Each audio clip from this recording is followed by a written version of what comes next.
कर्जतच्या रथयात्रेला फिरायला जाण्याची दोन कारण तुम्हाला तर माहितीच आहे. एक कारण म्हणजे सगळ्या पोरांसोबत फिरायला जाणे आणि दुसरं कारण म्हणजे अशा पोरांना भेटणे जे आपल्याला लई दिवस भेटत नाहीत आणि फक्त रथयात्रेला येऊन भेटते. आता ह्यात बांधल्या दोन कॅटेगरी, एक तर दररोज भेटणारे मित्र आणि एक तर कधीतरी भेटणारे मित्र. हे झाले दोन ग्रुप. आता ह्या दोन ग्रुप मध्ये 3 दिवस डिवाइड करायचे. 3 दिवसात फक्त संध्याकाळी भेटायचं.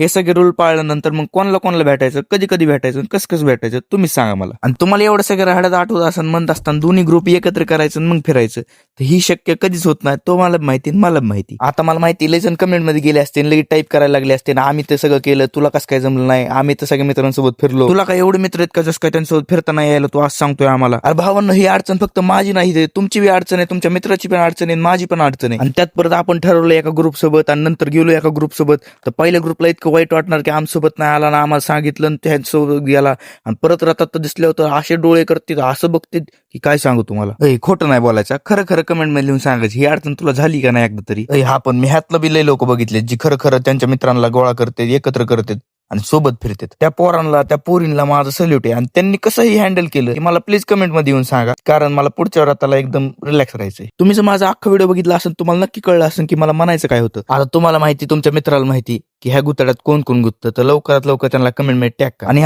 तुमच्या त्या मित्राला हे व्हिडिओ नक्की शेअर करा जेणेकरून तो ह्या गुतड्यात गुतला नाही पाहिजे. आणि पुढे जाऊन असेच मी तुमची एक गुतडी सॉल्व्ह करणार आहे, त्यासाठी मला फॉलो करून घ्या आणि कोणते गुतडे सॉल्व्ह करायचे ते मला कमेंट मध्ये सांगा.